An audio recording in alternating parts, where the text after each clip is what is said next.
او طالبانو اوس چې دی پکې الله مو د معاف کړي اوس یې موږ تاسو ته منبر باندې دا درېیم مخلوق کینې خونسا مشکلې په منبر باندې کېنولې ما ته بله ورځ ویډیوګانې وښودلې نو ګوره دا زه هغو ته هم سپک نه ګورم د الله مخلوق دی موږ د خدای نه یریږو هغه چې دی انسانان دي خدای پیدا کړي داسې کار دی ګوره د ملا دپاره دا حکم ولې دی چې دی با جامع به د خیرنې نه وي امامه به یې خیرن نه وي څادر به یې خیرن نه وي ولې ځکه چې که چېرې مقتدیانو ورته سپک وکاته د ایمان نه پې خلاصي نو آیا دغه مخلوق ته چې دی او چې تیره زندګي هم داسې نه تېره کړي په دې صبر نه کړی چې یاره به زه چې دی دغسې یم چې نه نر یم او نه ښځه یم او بس خدای پیدا کړی یم نور یې چېرته خپل روزګارونه کړي خپل ژوند داسې هم دي نه په هغه فحاشۍ کې او هغه دوسۍ کې او ګډاګانو کې او په بېمانۍ کې ژوند تېر کړی او بیا احترام ولې په منبر باندې کښېنئ دا خلک ورته په کوم نظر باندې ګوري دا به څنګه ورته ګوري دا خلک مړه خدای او رسول ته وګورئ چې د دین نه ګپ مه جوړوئ د دعوت چې دی دا دین چې دی خلک نیکۍ ته رابلل دا اوس اجړاګانو ته پاتې شو دومره چې دی دا دین سپک شو ولې دا علما چې دی دا نشته د طلبا نشته د مدارس آباد نه دي دا خو په دین پورې خندا ده که او دوی سم خوشحالي ګوره که نه وي هغه هم دغې لارې ته راغی مونږ ورته هرکلی وایو مبارکي هم وله ورکوو چې د خپلې زندګي شروع کړه قدر هم کوو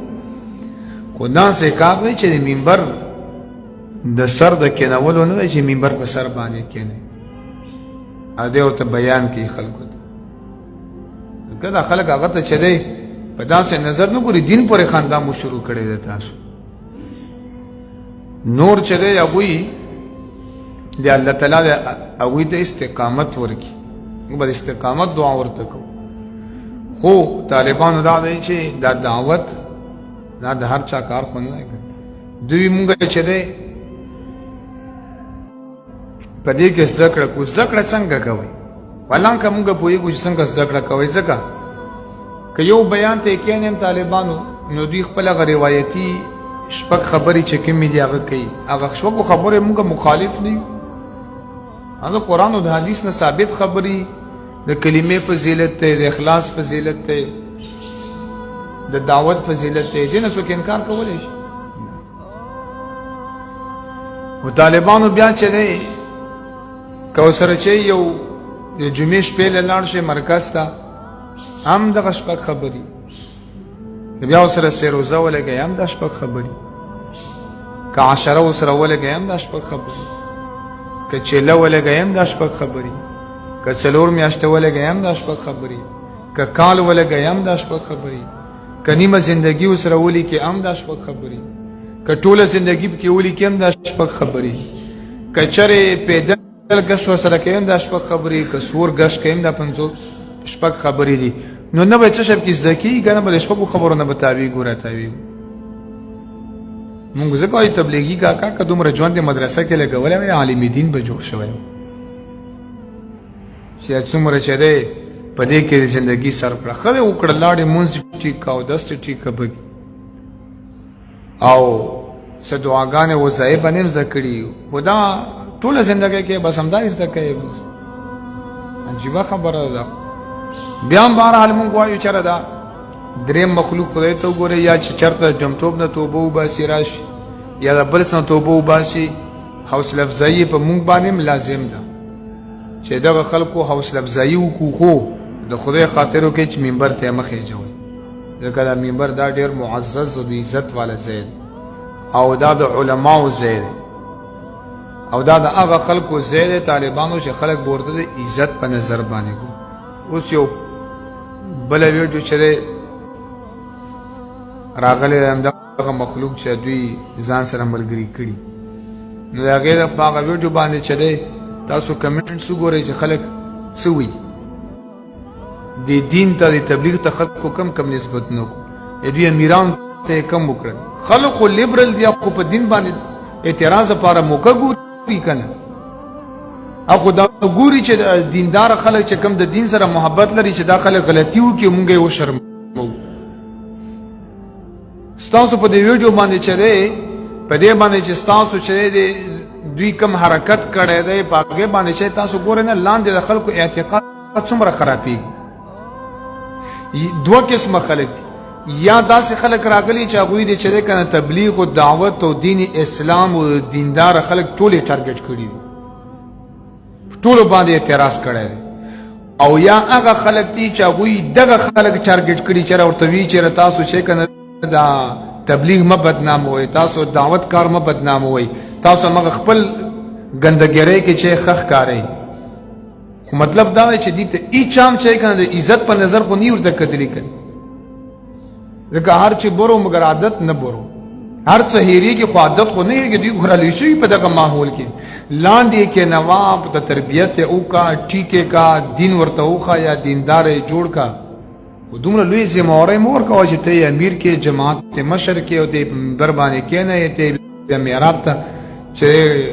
وخېژئ چې پسې جمع نه کېږي نو محراب منبر ته یې څنګه خېژئ؟ جمع پسې جایز ده په دې خلکو پسې. تاسو خو مولیانې فقه کې مو ویلي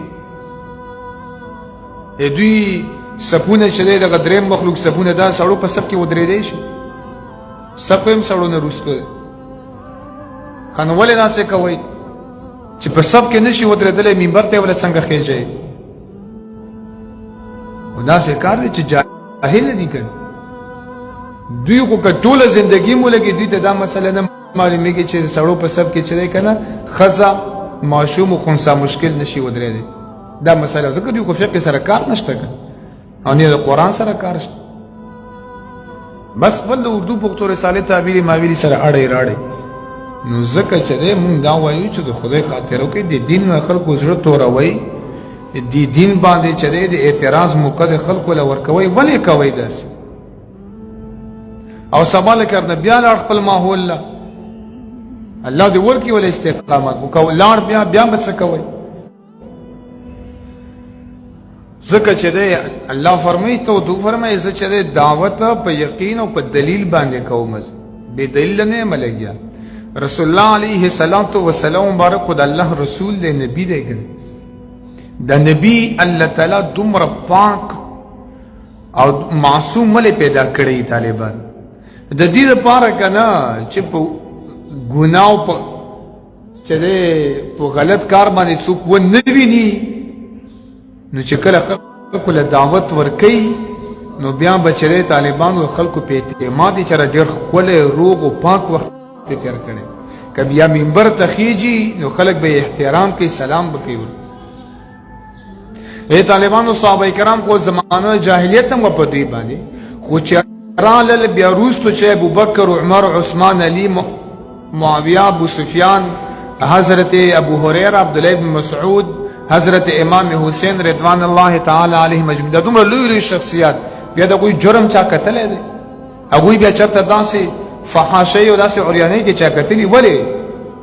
راهبرانو که نه ورته پته وه چېرې بیا به خلک په دین باندې اعتراض کوي که اوس طالبانو چې کوم عالمي دین منبر باندې کینی او یا چې دی محراب ته وړاندې کېږي او هغه چې دی دو نمبرې غلي، دروغجني، رشوتخوري، زناکاري، بله دو نمبري پکې قوم په هغه پسې مونځ کوي، قوم هغه منبر ته خېجئ. نو بیا دا خلک مونږ ته څنګه منبر ته خېجوئ تاسو؟ او بیا داسې ویډیو اوس چې هغه نوې ویډیو کومه د دې راغلې ده، انسانیت په دې باندې وشرمېږي. یار دا څه حال مو شروع کړی دی؟ او د دین په نامه کې پټکي مو ورپسې کړي، سپین چادر مو له په سر باندې راچولی دی. زیاتی دی دا که نه؟ ولې چې که د لیبرل خو ناز دي ته دی چې کاش دا دینداره خلک یو غلطي وکړي او مونږ یې بس بدنام کړو، ویې شرمو. دوی ته د لیبرل کافرو ته چې دی دوی ته خو د یونیورسټو کې چې دی د نن نه چې کوم فحاشي روانه ده، کومې زناګانې روانې، کوم لواطتونه روان دي، هغه خو چې خو دوی دفاع کوي، هغه خو نه ښکاره کوي.